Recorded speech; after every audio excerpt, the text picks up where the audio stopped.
for downloading this episode of Cork Talk with me, Tim Atkin. A weekly conversation with some of the most famous people in the world of wine. Pierre-Henry Gagey is a passionate Burgundian who believes that his region is a kind of miracle. He's worked at top négociant Maison Louis Jadot since 1985, including a 30-year stint as its president. Our extensive chat about what he calls Big Burgundy, from Chablis to Beaujolais, covered everything from wine prices to climate change, recent vintages to his love of Oregon. He's a man with a sense of history and a vision of the future. Hi, Pierre-Henry, and welcome to the podcast. Hello, Tim. Very nice to see you. It is, and you're in Beaune, aren't you, lucky man, but just back from Paris? Yes. I like to spend 1 or 2 days in Paris nearly every week now, but Beaune is really the place where I have my home and where I love to live, actually.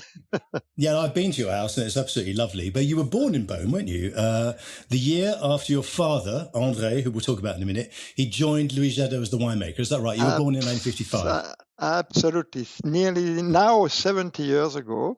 I am Burgundy, and certainly Beaune was a little different 70 years ago than what it is today. It has changed a lot. Well, it was much quieter, right? It was very quiet, too quiet, actually. Yeah. For a young guy, much too quiet. And did you grow up in cellars and vineyards? I mean, your dad was a wine guy, wasn't he? Absolutely. I did grow up in the wine environment from day one. My dad, on my mother's side as well, we have been in the wine environment forever. And I was born in a house in the center of Beaune that used to be a winery. So I have been brought up in the wine environment from day one. Absolutely. You were born in a winery, right? I was born in a winery. It's actually a convent that was transferred into a winery, and which is back to a convent, not with nuns inside, but yes, a very old house from the 15th century, very beautiful. And did you learn to taste with your dad? I mean, did he get you tasting from a young age? Of course I did, but in the wine family, we start to drink a little bit of wine, tiny little bit, a couple of drops of wine when we are 5 years old, but very small, just to get the taste of it and just to understand that wine is part of our culture, it's part of our life. So it is a tradition that everybody drink a tiny little bit of wine, and just because the wine is so important in our life, in our culture, in our history. So I have started to drink a little wine when I was tiny, and then at 12 years old, I think that 12 years old was probably the first year where I actually drank a little too much of wine. I still remember that I was ashamed. I came back home, I was ashamed, and I said to myself, Jesus, never again. So, yes, we were from that time drinking a little bit of wine for lunches and dinner. I mean, did you always know that you'd follow your dad? Because you studied computer science and engineering, and then you did an MBA, didn't you? The Haute Études Commerciales in Paris? Not really, because, when I was 14 years old, I was lucky enough to be sent to a boarding school because Beaune was very, very quiet, too quiet for a young guy. So we needed to go outside to see the world. So I left Beaune when I was 14, and at that time my passion was mathematics.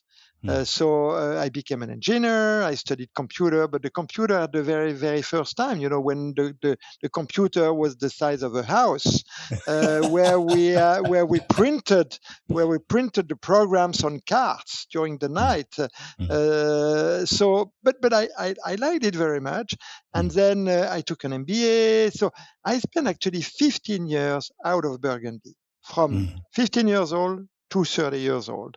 Where I had in the back of my mind the idea that I could come back to take my father's place, but it was not a destiny.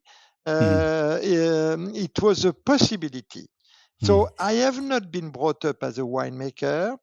and which I think was great because I had a much wider vision on the world, on what was going on, etc. And then when I came back in '85 in Burgundy, of course, I plunged 100% into the wine world. Yes. Tell us a little bit about Louis Jadot, because it was founded in 1859 by Louis-Henry Denis Jadot, whose, I think his family had already bought the Bonne Premier Cru, the Clos des Ursules, in 1826. So it was already in the family, as it were. What do we know about him? Do you know about him? It was, in fact, of course we know. It was, in fact, his wife, family, who bought the Clos des Ursules. And Louis Jadot was from a Belgium family who used to produce cork in Belgium. And they were trading cork against wine. So, selling cork outside of Belgium and going back to Belgium with wine. And the first Louis Jadot was very smart. And the smartest thing that he did was to get married to a young girl, and it happens that this young girl had just inherited this Clos des Ursules that her parents had bought in 26.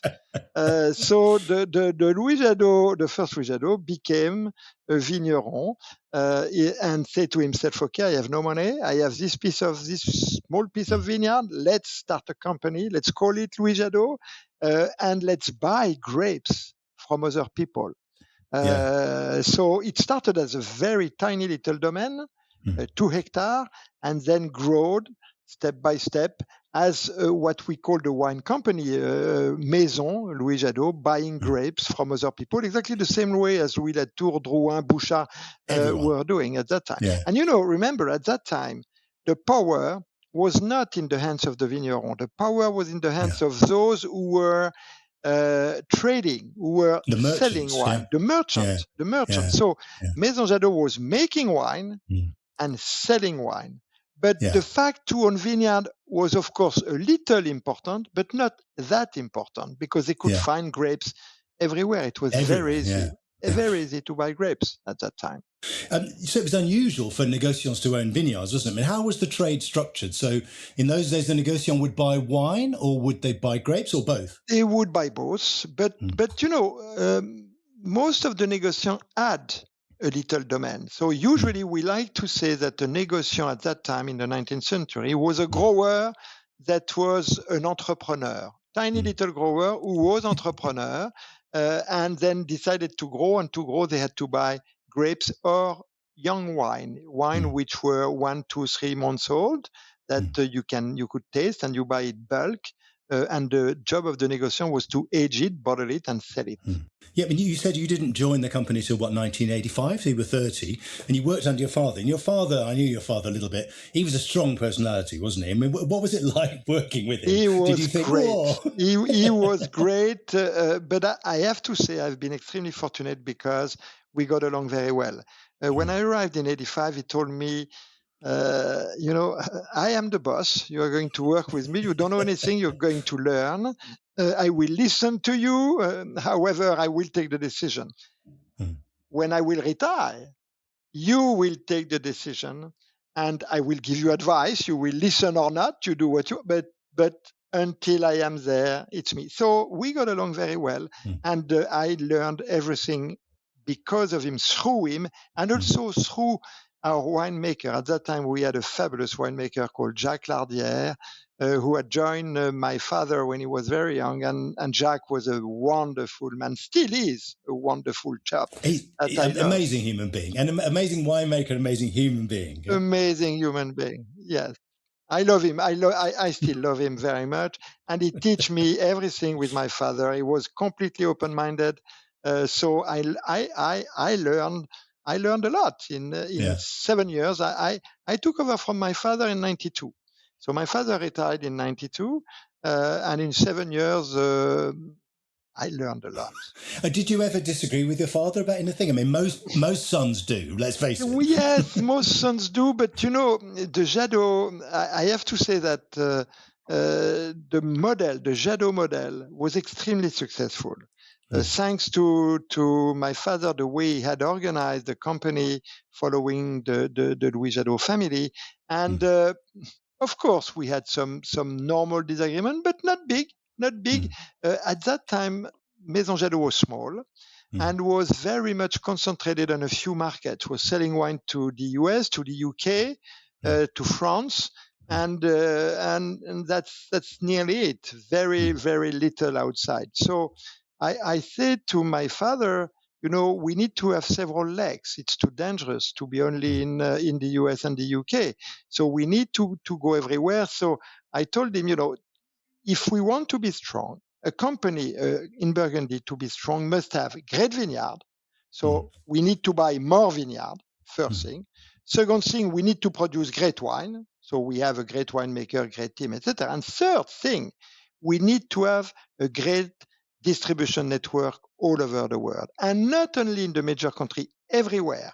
So we have built this distribution network to be able to sell Louis Jadot wine in 120 countries in the world with very good importers, very good people who are our arms and who help us tremendously on a day-to-day basis. Yeah, and it's very important. And was that the main thing that you changed? Was it building distribution or was it acquiring vineyards? It was, again, two things. Yes, it was two things. It was one, to increase the vineyard. So we had some good vineyard, but our vineyard was mainly in the Côte de Beaune, Canton Charlemagne, Chevalier Montrachet, Bonne-Clos des Ursules, etc. But we were weak in the Côte de Nuit. So we bought, 2 years after I joined, Domaine Clair d'Ahu, in the Côte de Nuit in Gevrey-Chambertin, Bonne-Mare, Musigny, Amoureuse, Clos Saint-Jacques, etc. And then we have never stopped buying great pieces of vineyard, Premier Cru and Grand Cru. So that was one point. And of course, the second point was the distribution network all over the world, keeping the model that was built by my father. I have been very careful with that. We have a model that works. Our territory is Burgundy. Our DNA is Burgundy. It's nearly nothing but Burgundy. A bit of Oregon, yeah? Now, we used to say nothing, Louis Jadot, nothing but Burgundy. Now we say Louis Jadot, nearly nothing but Burgundy. bit of Beaujolais, right? This is Beaujolais is part of Burgundy. It is our territory. It is our world. It is our world. It is where we are. And I mean, Louis Jadot's had an American owner, the Kopp family, who Absolutely. own your importer co-brand since 1984. So before you even joined. Yes, just when I joined. In fact, if you want to understand the story of Jadot, it is 3 families working together. The first family, the founder, the family Louis Jadot. Héritier, we call them the Héritier Louis Jadot. They started the company, they run the company between 1859 until they owned the company between 1859 to 1984. The second family was my family, who started with my father, who joined in 1954, ran the company as our own family vineyard, where we were selling the grapes to Louis Jadot, and I have followed my father's footsteps after him running the company. And your son is following on from you, And right? my son, of course, is now, of course, following.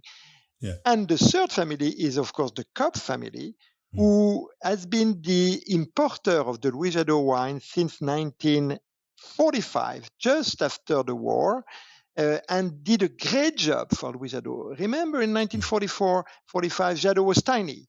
10 times smaller than Bouchard, much smaller than Latour, Drouin, very, very small company. And so because of the States, because of the US, the Jadot company was able to grow. So the Kopp family did a fabulous job, and they became the owner of the company in 1984, and we are working together with them extremely closely with a very friendly and strong and efficient relationship for this family that is extremely trustful, that love Burgundy, who is very strongly attached to Burgundy, and it worked very well. And what did they give you? Did they give you more money to buy vineyards in a sense? No, the idea has always been the same. The Kopp family has bought the share of Maison Jadot, and they have said, we are going to develop together Maison Jadot, and we are going to use the profit of Maison Jadot to develop Maison Jadot. So Maison Jadot has developed itself only by reinvesting the profit made into vineyard and growth. Interesting. So that has been, but it was not the idea of the American coming with tons of money buying Burgundy. Not at all. We are quiet. We do things step by step, slowly, deeply, and we have tried to develop the company step by step.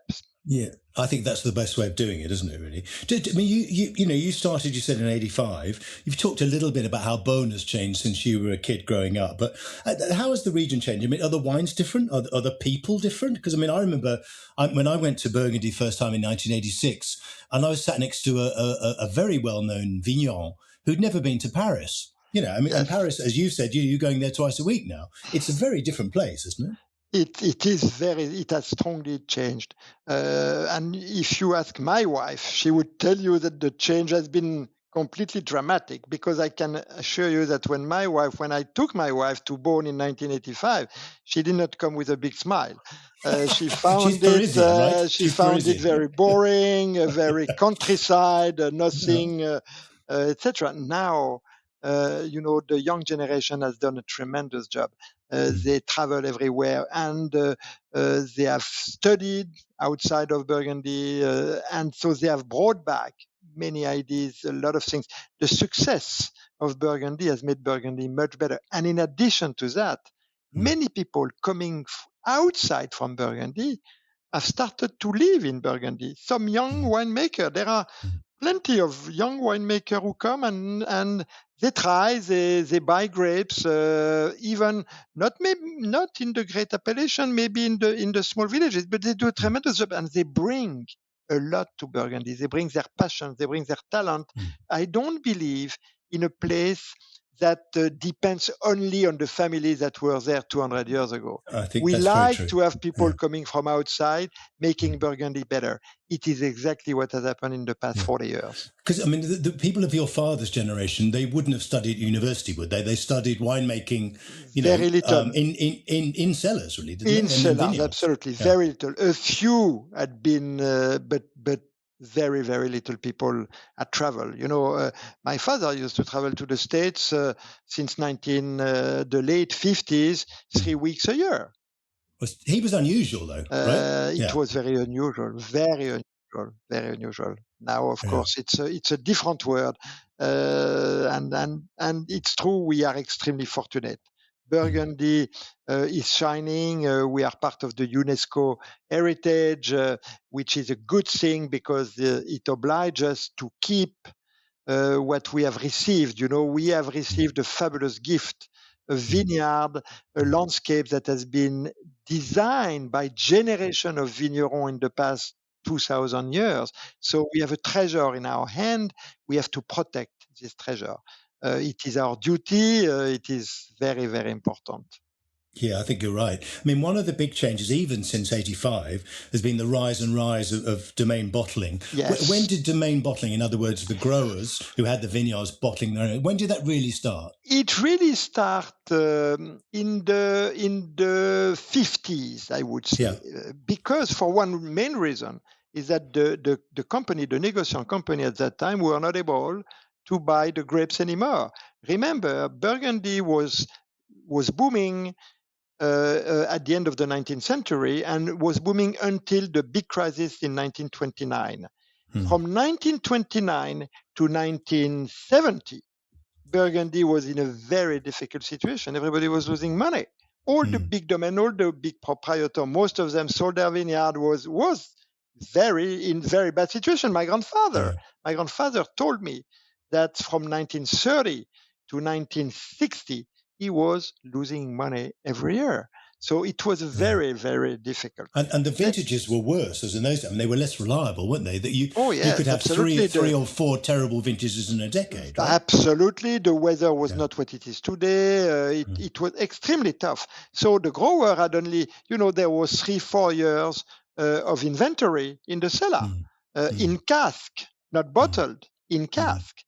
So the grower start to say, okay, if the négociant cannot buy our grapes or our juice anymore, we have to sell it direct.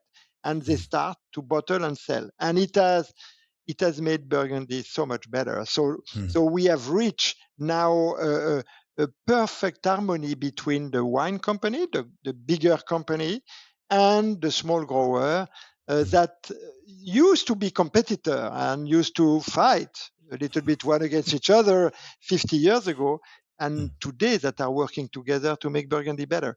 Today, when one of our friends, a small grower, make a great wine, we are proud and very happy. It's good for him, it's good for us, it's good for the whole Burgundy. There is no inside competition in Burgundy. We are working together for Burgundy. Yeah.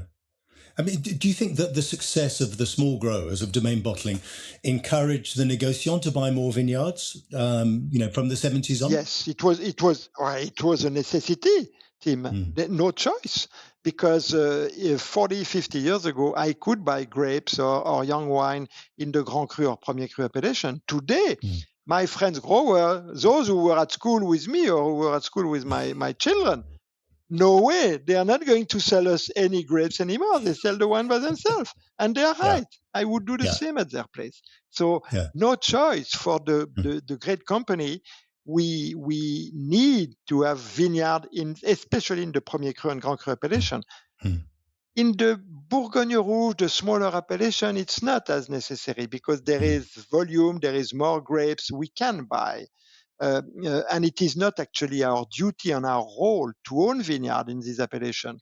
But in the Premier Cru and Grand Cru, it is a necessity.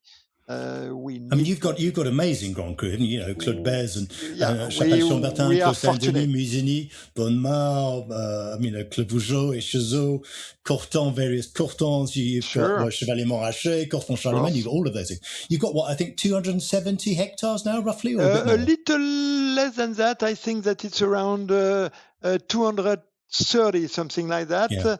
But well. I think the figure you gave 270 is right because it includes the last vineyard that we bought in the Beaujolais area where we had just bought a big piece of land to try to produce great wine next to the Brouilly appellation. But yes, we have a big domain. When did you acquire the Grand Cru? I mean, are you still looking to acquire now? Well, we mainly in the 80s, 90s, when it was still possible.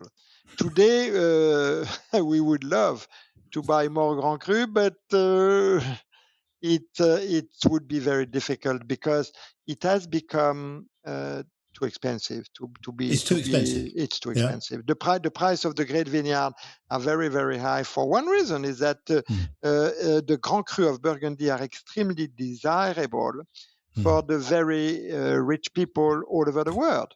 So when you are extremely wealthy, you live in the US or in England or whatever, and you have already 5 homes, 1 plane or whatever. A yacht. Why not having 1 hectare of Grand Cru Burgundy? It's nice. It's not going to lose any value in the future, and it's simple. There is no big chateau. We don't like chateau in Burgundy. We are much more simpler, and so the value of the great vineyard in Burgundy has become very high. I mean, you've always bought vineyards outside the Côte d'Or as well, haven't you? Focusing on places like, Puy-Foussé with Domaine Ferré, vineyards Chateau in Moulin-Vent, Morgon, Chateau de Jacques, all those things. Did you buy those because they were cheaper in a sense, or did you just really like the vineyard? It's both. Both reasons. In fact, we believe that at Maison Louis Jadot, our DNA, our territory is the big Burgundy, starting in Chablis in the north and finishing in the Beaujolais area in the south. To be strong, you need to have vineyard everywhere to really understand the place. In the Beaujolais area, we wanted to have vineyard in the best Beaujolais wine, which is Moulin-Vent, we believe. So we bought Chateau de Jacques. In the south of Burgundy, we say, okay, Puy-Foussé is clearly in the Mâconnais area the best place. So we bought Domaine Ferré, which is 20 hectares of vineyard only Pouilly-Fussé with some fabulous vineyard. An amazing property, right? Yes, Madame great Ferré, property. the great Madame Ferré. Absolutely, I loved Madame Ferré, the grandmother, the mother, the daughter, family of women, great family. And we actually would love to buy vineyard in Chablis. We do not at the moment, but we have not yet. But one day we will buy some vineyard in because Chablis. which négociant are strong in Chablis? I mean, Drouin mainly, yeah? Drouin, of course, Bichot, there are several company. But until now, Fevlet has bought a beautiful company in Chablis. But we have not been smart enough at the moment to buy vineyard in Chablis, but it will happen. One day it will happen. We've talked a little bit about the price of the best vineyards. I mean, are they sustainable, those prices? I mean, you've said that for some people, if you're, I don't know, Bernard Arnault or François Pinault or somebody else from America or England or whatever, where you're a billionaire, it doesn't really matter how much money you spend on a vineyard. But are those prices sustainable for Burgundy? I'm not really talking about those individuals. It is frightening. It is actually frightening. They are too high. It's clearly supply and demand. There is very little vineyard for sale, of course. The Grand Cru are very limited. So obviously, it's like a painting, like a great painting. The prices are too high. And there is no link between the value of the land and the value of the wine, actually. We have to be careful that the price of the wine produced in this Grand Cru do not follow the value of the land. If the value of the land is very high, it is something, but we have to make sure that the value of the wine is still acceptable for everybody to be able to open a bottle of Great Burgundy. And it's difficult. It's difficult to keep this memento, but we have to. Because Burgundy, it's of course Grand Cru, it's also Bourgogne Rouge, which is the key to open the door to Burgundy. Jadot, the DNA of Jadot is to offer the whole portfolio from the wine at 20 pounds a bottle to the wine at 500 pounds a bottle. But we want to make sure that we do not go too far and that it is still acceptable. Of course, the biggest quantity of our wine are at 20 pounds a bottle. Burgundy is not it's not a place where you will have cheap wine because it's not possible. Why? Because the cost, the way the vineyard is structured, the cost of production are very high. And we are dealing with Pinot Noir for the red, Chardonnay. Chardonnay is a little easier, but Pinot Noir, if you want to produce quality wine, you cannot produce too much. So a Burgundy wine at 5 pounds, 10 pounds a bottle does not exist. It's impossible. We start at, let's say, 15 pounds a bottle. It is the start for Burgundy. Below that, it's not sustainable for somebody, a grower, to make a good job. If you want to have, in addition to that, if you want to have a vineyard which is organic, which is the case of most of the great people of Burgundy, we are all organic. Jadot is 100%. All our vineyards are organic, of course, and certified organic. And so unfortunately, we cannot have cheap wine. But it does not mean that all the Burgundy wine have to be very expensive. 20 pounds is some money. But it's still okay. It's still acceptable, and and we are. It's very important for us to be able to keep that. Very important. I like that. I mean, there'll be some people listening to this podcast, me included, and you obviously, who've been able to drink some of the greatest wines of Burgundy, £500 a bottle or more. Of course. But as you said, you need value wines for people. Absolutely. If somebody listening to this podcast who thinks, I want to try more Burgundies, where would you encourage them to look? Let's say between 20 and 40 pounds. Where would you say, hey, go there? Yes, I would say you have to go in for white wine. You have to go in the small villages. Go to Savigny-les-Beaunes, go to Pernan-Vergelès, go to Ladoua-Sérigny, go to Chauray, and you can have very, very good wine. Or maybe the Chalonnaise, yeah? Rouilly, places absolutely. like that. Côte Chalonnaise, go to Givry, go to Montagny, Mercuret, and you have plenty of those wine at prices which are very affordable. And if you choose well the winemaker, you can challenge some of the great terroir of the Premier Cru. I have seen that so often. So it exists. It is possible to drink very good Burgundy wine, which are very good quality for value.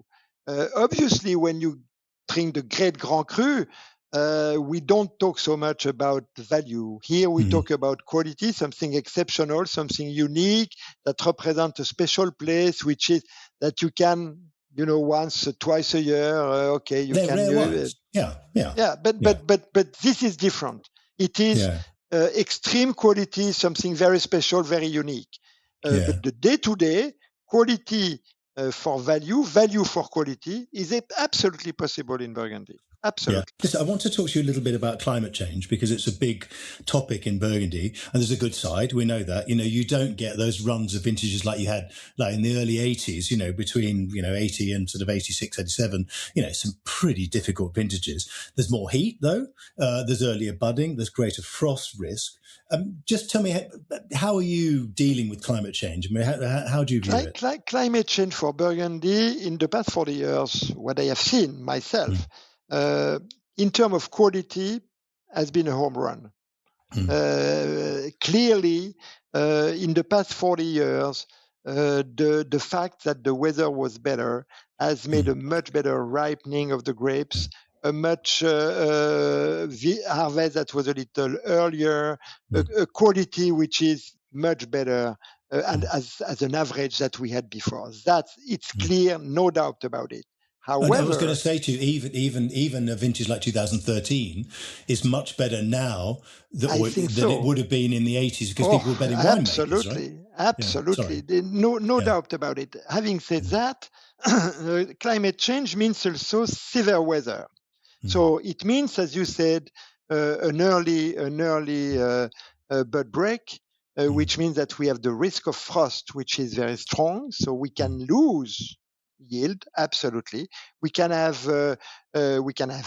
We can have too much sun. That happens. Absolutely. So the weather can be severe, and you have some times which are difficult. But until now, Burgundy has taken a great advantage of the climate change. We are not too ripe. We produce wine at the moment which are between 12.5 to 13% alcohol, completely natural. In the past, 40 years ago, we used to chaptalize. We used to pick the grape at 11 and bring them to 13. Now we pick them at 13. Now nobody's chaptalizing. Right? Nobody's chaptalizing. So it's wonderful. So it's a great luck. To be frank with you, we would like now a stability. Weather change, fabulous for us. Now we don't want it to keep going warmer and warmer. That's enough. For Burgundy, it's perfect now. We don't know what the future would be, but we certainly enjoy a fabulous few decades of great vintages. I mean, I just wonder whether you think the Grand Cru will still be the Grand Cru in 20 years' time. Some people were picking, 2020 Clos de Bez with 15.5% alcohol. I mean, you weren't, but some people were. I mean, okay, they were picking later. Should Burgundy look at growing other grapes, do you think? I mean, could we see Syrah in 20 years' time? I don't see it. No, I don't see it. I certainly don't see it. Burgundy, it is a kind of miracle. It is I love that. A miracle. It's an unbelievable harmony between the soil, the grapes, the weather, and the people. It's true that the weather changed a little bit. It's true that the people change a little bit. But because it's a living place, there is an adaptation of the grape to this change. Until now, there is absolutely no reason to imagine to change Chardonnay and Pinot Noir and to plant something else. Absolutely no reason. What will happen in the next 50 years, we don't know. We don't know. will see, Yeah. but I hope not, because if we break this harmony, it's going to be very complicated for Burgundy. Burgundy, we have built that in 2,000 years, and you cannot imagine the advantage that it brings to Burgundy. We are so lucky for that. It is something which is very, I would not say unique, because there are other areas which are the same in the Northern Rhone, etc. But and in fact, remember something very important, Tim. It is not human beings that have chosen Pinot Noir and Chardonnay in Burgundy. It is Pinot Noir which has chosen Burgundy. Pinot Noir was there wild 2,000 years ago, and human being has used and adapted Pinot Noir and domesticated it. Yeah, absolutely, and that's fabulous. It's not again a genius who said, "Oh, okay, I'm going to bring Pinot Noir to Burgundy." No, did not happen like that. Yeah. Listen, I want to go outside Burgundy for a second to talk about Oregon, because you have a project there called Resonance. Love Oregon. I love Oregon. I know that. I mean, you're always talking about it. You like the Willamette Valley, didn't you? Are we going to see more Burgundians investing in Oregon? I mean, there are quite a few there. I mean, Dominique Lefran's obviously there. Few at and the Drouins are there, and you're there. Yeah, there are quite a few. Jadot was Burgundy. So, but obviously, we are in Burgundy. I would not say that everything was done before us, but a big part of the job had been done by our predecessor. In everybody, you have a kind of pioneer feeling. So, of course, we said, where can we do something where we would start from scratch? So I said to myself, we are Burgundy, we are Pinot Noir and Chardonnay. Where can we go outside of Burgundy? And I selected 3 places which I thought could be good for us. It was New Zealand, some places in California, and Oregon. I have visited all these places, etc., and I had the feeling that Oregon was exactly the place for us. The people in Oregon are like the Burgundian. They are farmers. They are peasants. It's not a place where you have chateau, you have big winery, the most superb. Not at all. It is a place which is the countryside. So it was absolutely perfect for us. You felt at home there? Yeah? Oh, we feel completely at home. So we bought a tiny little piece of vineyard, 8 hectares, 20 acres, that was organically planted in 81, and which had the name Resonance before. The name of the vineyard was called Resonance. The guy who owned it was not selling the wine, but he was selling the grapes under the name Resonance. We say Resonance, perfect name. It means it is Maison Jadot that will resonate in Oregon. So we keep the name. Obviously, we keep the name. So we kept the name, and we say, let's buy the land which is around. Our vineyard is remote. Is outside. It's not in the middle of the traffic. It is remote in a beautiful place. We bought the land all around, and which is reasonable, of course, if you compare to Burgundy. With Burgundy, right? Very reasonable. We have a tiny little house, very simple, in the middle of the vineyard. Every time I go to Oregon, I go there, I arrive in this small house. The first thing I do is I open a bottle of beer, of course, the Oregon beer are great. Good beers as well. Right? Yes, absolutely. We start with a beer. It is the tradition. The place is great. And Jacques is there, isn't he? Jacques Lardier is there as well. We started the project, Jacques and myself, the 2 of us, and my son, the 3 of us actually. Jacques, myself, and my son went there, and we still go. I go maybe 3 times a year. Love it. It's not work; it's vacation. It's a nice escape for you. I like that. It's a great place. We're in the middle of En Primeur week in the UK this week, and people are selling the 24 vintage, which was a tricky vintage. There's a bit of everything, I think. How important is En Primeur to Burgundy still? Is it still a big thing for you? First of all, the name En Primeur, we leave it to the Bordeaux people.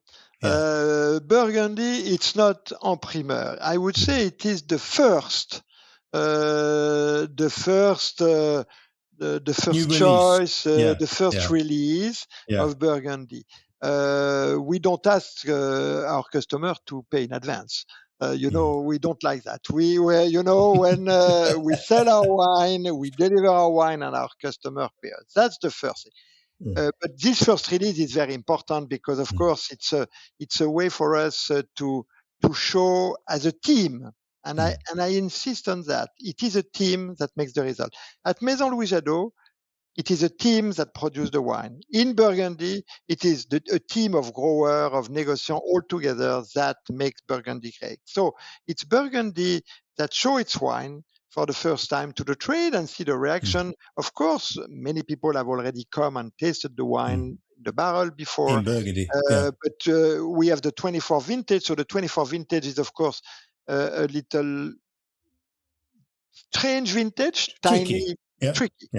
Yeah. Tiny in terms of volume. Actually, the wine are much better than when we thought. I think the wine will be good. It's not an exceptional vintage. Let's face the reality. But the wine are actually much better than we could expect. There is a small quantity, so it's a way for us to show to our friends and especially our UK friends what Burgundy has been able to produce in 24. And and it's a nice occasion to taste all those Grand Cru, let's face it, because we can't.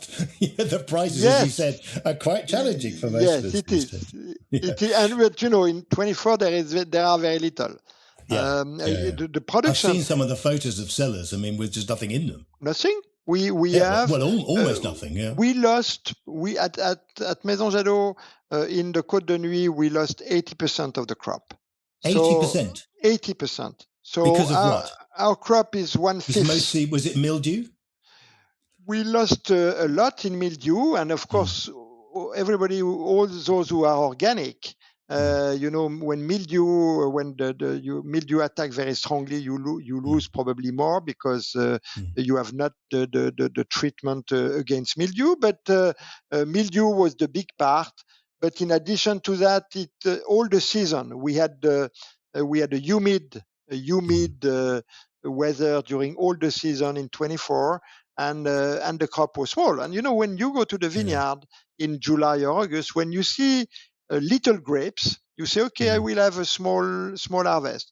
It's always smaller than what you see, that's what you have seen in the vineyard. When you go in the vineyard and you see a lot of grapes, it's always bigger than what you have seen. Always like that. It's always that. And in 24, we were surprised by the very, very small crop. Yeah, there was nothing. The white actually are going to be quite good. Because it's a cool vintage, right? Like it's 21. Cool vintage. It's cool vintage. The acidity is very good. So there is a freshness, and we like this freshness. We like this tension, this purity, this precision. A bit like 14. Yeah, 2014. 14. It's fabulous, fabulous vintage. We love 14. Yeah. Love 14. We got it. Next time I see you, we're going to open a bottle of 14. I've got some nice 14s left. Anyway, how did you get away from wine? And I can't believe you've been officially retired since 2022, but you're not retired at all. You're still running everything. I cannot believe either, actually, but no, it was a necessity to do it because at a certain time you need to leave the young generation to do other things. So, in our winery, Jacques Lardière had retired 10 years before me. We have a new winemaker called Frédéric Barnier, who is a great guy. He does a very, very good job. He understands Burgundy very well. He understands Jadot. He's perfectly in harmony with what we want to do. So the team is superb, and I think it's necessary at a certain time to forget about the day-to-day business. But you're still the there, sales. aren't you? Well, but I don't look after the numbers anymore. Yeah. I'm not looking after the managing the people. As you know, when you manage people, it's great because of course it's the team. But sometimes it's not so easy. Absolutely. So no, it was necessary. It was good. It was good for Maison Jadot. And hopefully good for me and my wife. But I am the kind of people who believe that we have to remain very active if we don't want to age. So we will age better if we are active. So I still wake up at 7 o'clock in the morning, absolutely every day. I love it. I travel. I do a lot of things, and I enjoy myself. I mean, you play a bit of golf. You hunt, don't you? What else do you do? I used to play golf a long time ago, but not so much anymore. And I have grandchildren, and I have a lot of things. And, we do also a lot of caritative things. There are a lot of things that you can do outside the business that you can bring to others when you are lucky to do that. I am, again, you would ask my wife, she would tell you that she does not see any change. Well, I'm so sorry for your wife, who's lovely. But anyway, long may it continue, because you are a man of Burgundy. I mean, your passion just shines through. Thank you. And thank you for your sense of humour. I have been very fortunate. Been great talking to you. I have been very, very fortunate and very, very lucky. We must say that. And we all of us, Burgundian, have to remain that. We have received a gift. We are lucky. We have to make sure that the future will remain the same. And to do that, we must not be tempted by too much money, too much. We have to be careful. We have to be reasonable. Stay modest, Yes. Listen, Pierre-Henry, it's been fantastic talking to you. I'll see you very soon. I hope over maybe a Grand Cru, or if not, we'll have a Premier Cru. How's that Thank you, Tim. It's always a great pleasure to talk to you. I love it. Thank you. Lots of fascinating insight there from Pierre-Henry, and his knowledge of Burgundy really is profound. Next week on Cork Talk, my guest is the Irish Master of Wine, Anne McHale. Join me then. Thanks for listening to Cork Talk. If you want to read more reports, articles and tasting notes by me, go to my website, timatkin.com. You can also follow me on Twitter @TimAtkin and on Instagram @TimAtkinMW. See you next week.